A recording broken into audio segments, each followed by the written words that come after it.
How to not get divorced.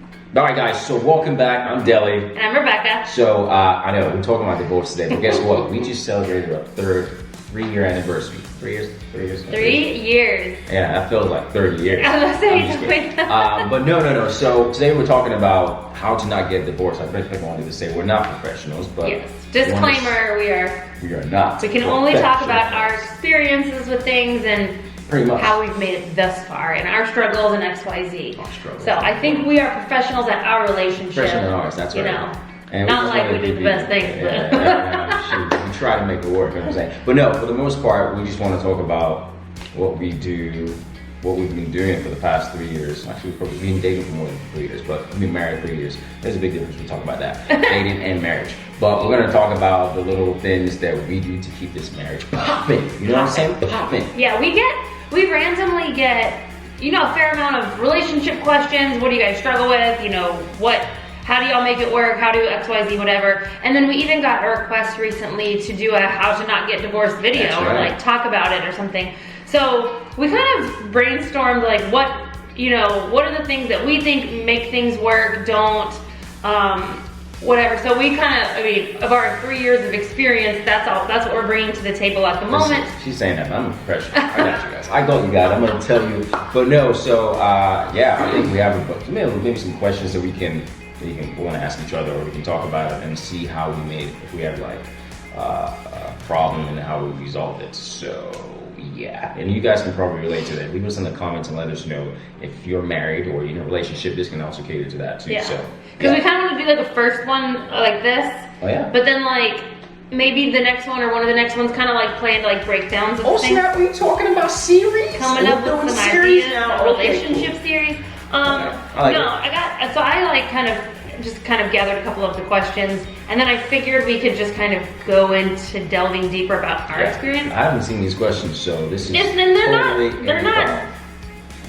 like they're just kind of broad. Okay. So the first one is just really like, what do you think a healthy relationship looks like? What do I think a healthy relationship looks like? In Dele's world, of what a healthy relationship looks like, I think it's one where, well, people always say, don't sound cliche, whatever. I'll make sure whatever you guys are, communication. That is communication. That is key.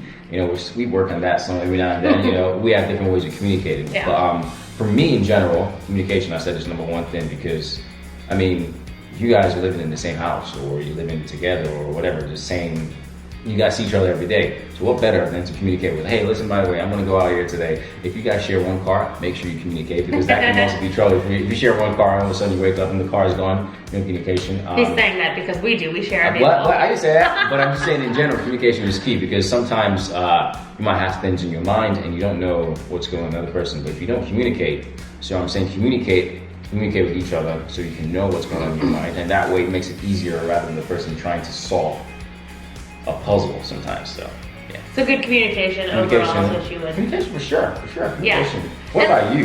We might have different levels of what we rank. No, yeah. But what do you? No, and I would like, if you see a healthy relationship in somebody else, I would agree with you. Like, everybody has theories on like opposites attract, and it's actually better when this and XYZ. But I think that within any relationship combo, that personality combos and things like that, I feel like Dele said, that when people can communicate and have the desire to communicate, that's what makes it healthy. You can argue, but as long as you are able and willing to communicate and work together and put the relationship above the other things and with the desire to communicate well and work together, that's what a healthy relationship looks like. Again, you're not an expert, are you? I'm not an expert. She's just spitting out the words. But no, for real though, it's communication is key. There's so many aspects of communication too. We are intentional communicators,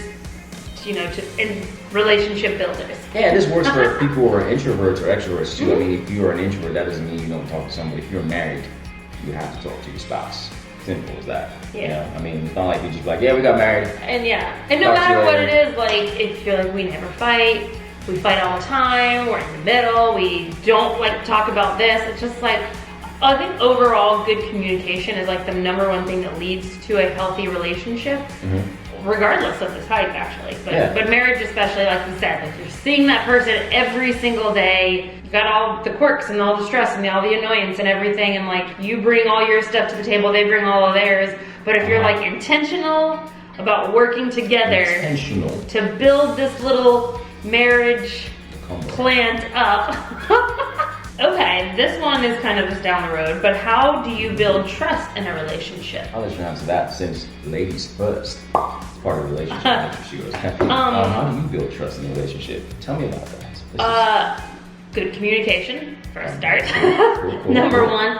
I feel like this will be different. I feel like with everybody, how they give and receive and show trust looks completely different to all kinds of different people, and where they have issues trusting and where they naturally trust or what, like for every single individual, it's gonna look different. But so, because we're speaking on our relationship, for my side, I'll say, for the most part, I pretty much freely give trust until, you know, it's like unearned or whatnot, or like until something happens. Is that a word, unearned? Unearned. But, until it's, yeah, that's what I'm saying. Like, for me too, as simple as that, it's like, give me the benefit of the doubt. I'm not gonna judge someone and just be like, listen, yeah, I heard about you in the past, you know, you did things a little bit different. That might be in a different relationship, but you're with this person right now. So it's like, hey, give me the benefit of the doubt until you show me otherwise. Yeah. And even then though, like sometimes people make mistakes, true. But then how do we build it back up? But then I feel like communicating again, back to communicating, which is like, hey, you messed up. So how can we move on from this? Or how are we gonna do this? Like, are you sure? Do I have your word? Maybe the first time they never had your word. Just like, oh yeah, I gave you the benefit of the doubt and then you messed up. But I think if you can find a way to resolve what's happened after the trust was broken, not saying we broke the trust, we're good. But I'm saying in general, sometimes like things can be broken on both sides. They can be broken, not intentionally. It's just like, hey, I didn't think about this. Or it comes down to like, I wasn't thinking about you. I was doing things based on what I thought was right. And then it's like, yeah, when you're married, it's another thing. When you're married, you guys have to coexist together when it comes to like having the right morals, or what is it? Thinking of the same mindset. Not saying, oh, we're both different, but we have to think like, whatever you're doing, is it representing my spouse? That makes sense. Like, I'm doing something, everything you do now represents your spouse. Even if when you're married, that's what you did, you joined together. So if I'm walking around and let's say for example, I see a beautiful girl, I'm like, yeah, I can't do that. Guess what? Because I'm disrespecting my wife. Let's say we're in the shop and Becca's like, oh yeah, I'm gonna go buy this, but is it financially responsible for us? Well, these are just like expectations. Just expectations. For trust, rebuilding trust. So like, let's just say, for instance, that she just cut me off his hair. I was like, you're getting into like I'm getting rabbit trailing off the trust. No, it's not rabbit trailing. It is trust though. If you trust your spouse to say, hey, I'm gonna go out there, and they'll say, that's trust communication right there. I trusted that. Oh my gosh, yes. We're gonna go out there, and I trust that they will do the right thing. That encompasses the household as one. It's like, okay, cool. I trust. I'm gonna go out and go buy some stuff. But there's trust. It's like, I'm not gonna be like, hey Becca, here's a card. And if I don't trust you, I'm not gonna give you a card. Exactly. I'm down for that. But no, and I think and I agree like with what you're saying. And let's just say that something happened, whatever aspect, trust has been broken in some level, and like I said, it could be broken on both sides. But that's where so like, that's sweet tea. That's sweet tea. So back to that, I trust you. So back to that, like, how would you rebuild it? And in like our instances, if anything's ever been broken on whatever scale, like it could just be something small or it could be something big. I think that the first start is communication, like recognizing it. Like the first step to rebuild the trust is like recognizing on both sides that there is an issue, regardless of who is at fault or whatnot. And I mean, because okay, so also front side, we are currently in a marriage and we are interested in maintaining our marriage forever. So we will always be working on our marriage. Yeah. If you're somebody's like, oh, we broke our trust and we're like not interested in maintaining, then this does not apply. Yeah. If you guys, like you say, if it was broken, you guys are no longer interested in each other, then. So that's not maybe this isn't the advice for those types. But like so So you already know that you guys are both interested in working on bettering whatever it was. So we're at that stage already. Okay. But like communication, recognizing that there's an issue.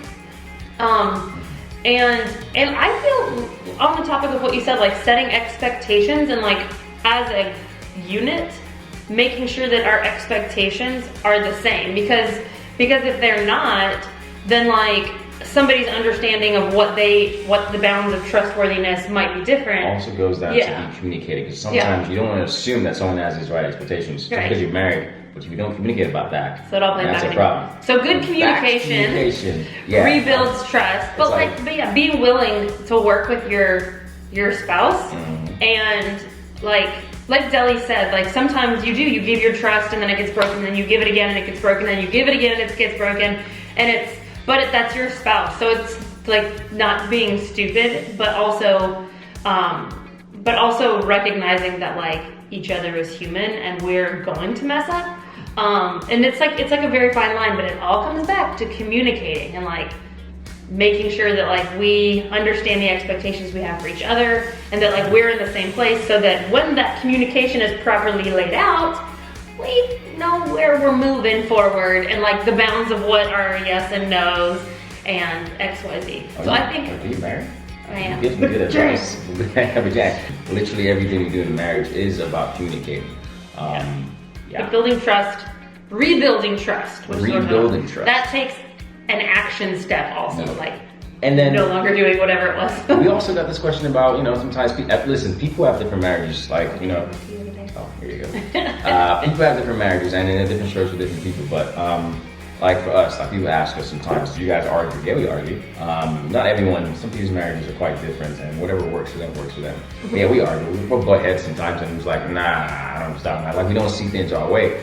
But sometimes it's hard to eventually be like, listen, I know I'm right, or she said I'm right, and then you finally have to be like, okay, we disagree to agree, whatever. At the same time, there's gonna be that clash. But when you're all calmed down and you're just like, okay, fine, this is what you thought, this is how you saw it, you guys should find a resolve and be like, okay, this is what you said, but moving onwards, don't just be like, okay, yeah, this is what I thought, I'm sorry, move on. No, if you don't close and hash it back, then whenever you're having that argument, it's gonna be like, yeah, remember that one time you did this? Remember that one time you said that? It's like, yeah.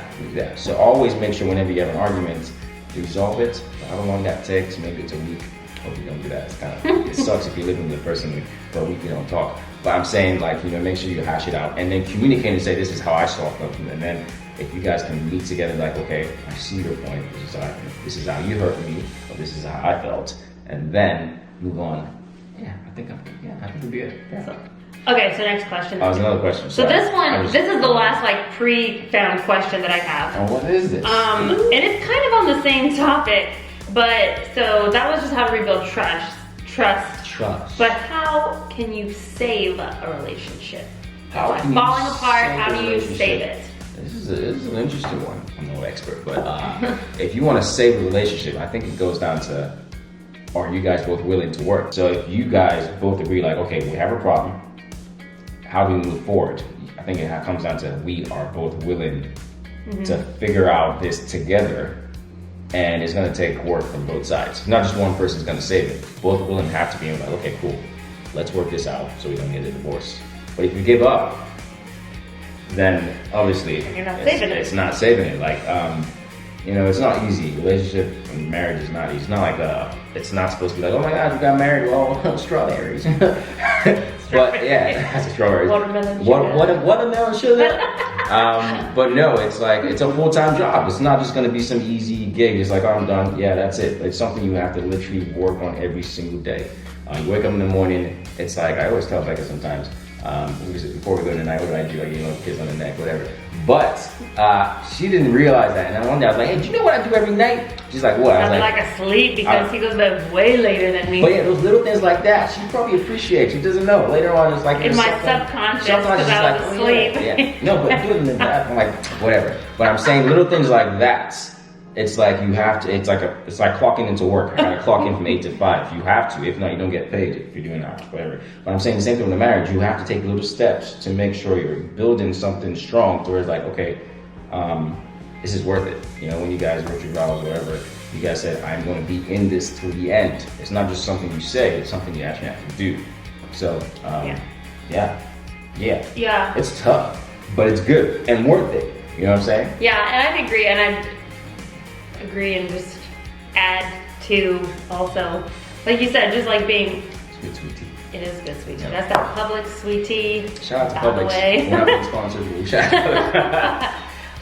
Yeah, like Dele said, just like being willing to. Well, obviously, like that's gonna be the main ingredient, is because you're not gonna be able to save a relationship unless both people want to. Right. And so just. And for us specifically, because we're talking about our relationship, it was just one of those things that obviously when we got married, we like made commitments to each other.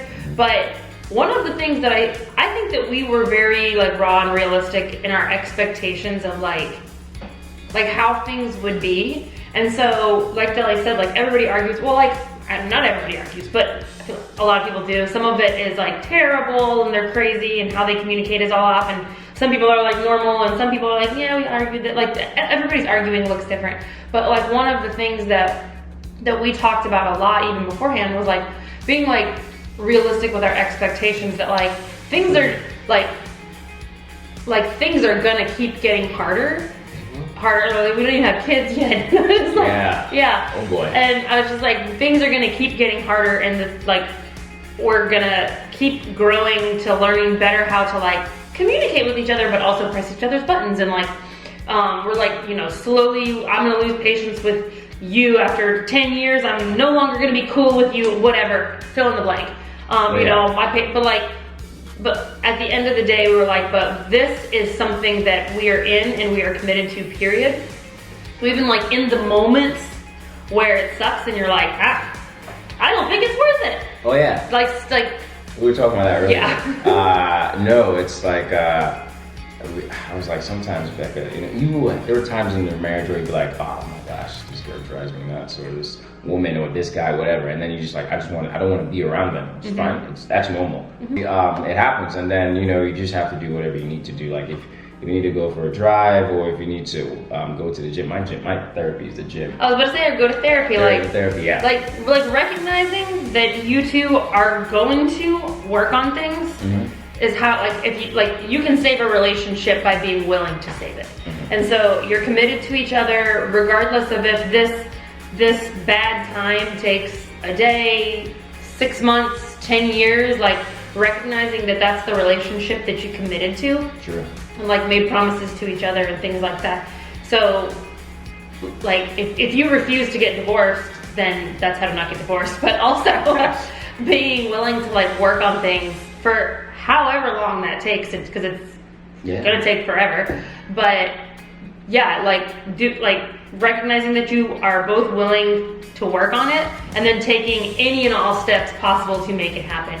Changing actions, fixing communications, going to therapy, doing this, like recognizing each other's like what each other likes and stuff. And obviously like for us, a lot of the little tips and tricks, like we both we did the things that we found out what our love languages are. And like we do talk about like the things that we enjoy doing versus the things that the other person enjoys doing. And like we try to find a balance. Like sometimes he just doesn't want to do what I want, I don't want to do it, I don't want to do what he wants to do. Sometimes there is compromise. Right. Like sometimes I'll do stuff that she wants to do, even though I don't want to do it, but it makes her happy. And it makes her happy. At the same time, it's like, yeah, I'll be fine, but I really don't want to do it. But she's happy, and she's happy. That's good. And he was saying before about like making sure that you're like, even if it's setting a reminder for yourself to do something for the other person, like, well, like for us too, when we found out what each other's love languages are, which we pretty much knew. Do you want to tell them what your love language is? You have to open them up. I had 3 and Dele had like 2. Oh, mine is words of affirmation. Yours is words of affirmation and physical touch and time. And then yours is time, quality time. We both share quality gifts. time. Shit, Becca likes gifts. But I like to give gifts too. Yeah, I don't like to receive gifts. But I forcibly make him receive gifts because I like giving gifts. But hers is not word of affirmation, but I still and mine's not physical touch either, even though I appreciate physical touch. Like I like all 5 love languages, but like my 3 main ones are quality time, receiving gifts, and acts of service. Yeah, that's what it is. That's acts of service, yeah. And his are just honestly words of affirmation. Words of affirmation is his main one. And yeah, hold my hand. Oh yeah, but walking in public, I'm like, hold my hand, girl. Yeah, physical touch and words of affirmation are his two main ones, and then quality time. But like how I enjoy my quality time with him and how he enjoys his quality time with me is very different. Totally different. So also within us both sharing a love language like that, we also have to, you know, we have to make sure that we're compromising even in those spots and like, you know, doing things each other likes. So that will be a never-ending process because I'm sure as we get older,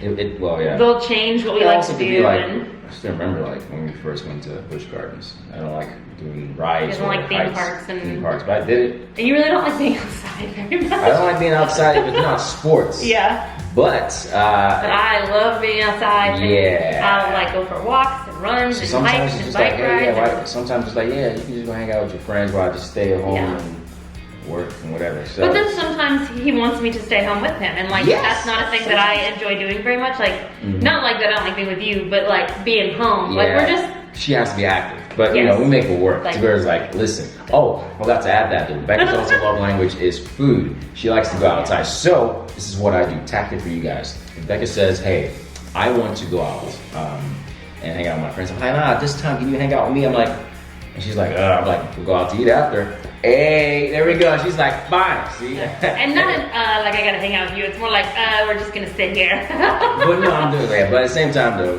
we both go out to eat. Yeah. He enjoys being around people. Yeah. And, like, and so sometimes his thing is like, let's get food and take it home. But then sometimes he'll be like, well, okay, we can go out to eat because I enjoy like, because it's a social thing for me. Obviously, it's a food thing too. But like, I want to be out in public, like by people, you know, like just like enjoying time out. And he likes getting food to go and bringing it home. Remember, I do love hanging out with people. Like I socialize. It's just sometimes, you know. Sometimes you just want to chill. Yeah. So we do. Well, right now none of us are going out to eat because quarantine. Life, you know. but yeah, on the other side of that, it is like. Oh, sorry. She got distracted. Really? I did. I was like, what is your message? Again, we've always been pretty realistic about like the ebbs and flows of how relationships go, and even if like in certain moments it frustrates us, we're like we get mad and we're like, oh, I've been giving so much, and then like he'll be like, no, I've been giving so much. Then like it just kind of naturally goes like that. Like yeah, and then sometimes at the end of the day when you think about compromise, okay, cool. But then I look at the bigger picture. Yeah. I was like, at the end of the day, you're with the person you want to be, so suck it up. All right. And that's that 80-20 rule too. You know, you might like if you married that person. Hopefully that they had the majority of the things that you were interested in a person. So I'm the 80% and there might be a girl out there that has the 20% that I don't have. And like in this relationship, she might be looking good. Whatever she's talking about, y'all sure. Know what the 80-20. But no, that's just you know, brief summarization of how we have not gotten divorced. Yeah, how we stay together and how we keep it popping. Basically, bang. Bang, bang. Bang, bang. What bang? Commitments. 1, 2, 3. Oh, yeah. Promises. I only got one, but it's fine. It's cool. Actually, you only wear one at a time. So we were saying, yeah, more than one. He has way more than me. But no, we communicate. We keep our relationship lively and compromise. It can't be super lively during quarantine. Well, you know, we still try to do stuff like, you know, go for walks or something, you know, around the neighborhood. Take the dog, all the dogs are talking about. Yeah, that's another stuff to talk about, having dogs in marriage. But yes, that's what we do. Like I said, we're not experts, but if you guys have any questions, leave in the comments and we'll respond. With our experiences. Our experiences and but what we think is works for us and, you know, maybe it could work for someone else. But remember, different strokes for different people. In general, being in marriage is a commitment and a choice of, you know, people have made, and you have to do whatever it takes to make it work if you want it to work. Yeah. So yeah. You gotta want it to work. Cool. But yes, listen, I hope you guys are doing well. I hope this message was actually very helpful for anyone out there watching. And don't forget to follow me on TikTok, by the way, at Dele Rockson. They're posting some crazy videos. He's posting a lot of videos. my whether you're- quarantine videos. you're, I'm Instagram still at BeccaAnn813. and you can follow my Instagram too at Dele Rockson _media right there. Like, all the good stuff. But listen, you guys, listen, stay blessed. Thanks Hang in for there. listening to our long-windedness, Yeah, chatting. this was actually improv. Like, you know, we're actually like, do we argue right here? We're arguing right now on the spot when we're talking. Who knows? You guys probably saw it. I was like, I don't think But you're right. yeah, it's just pure, natural, it's real. It's raw. But I want to thank you guys for watching, and we'll see you again. Actually, we're gonna have it live this time next week. So On Wednesday? Wednesday Night Live. So see you guys then.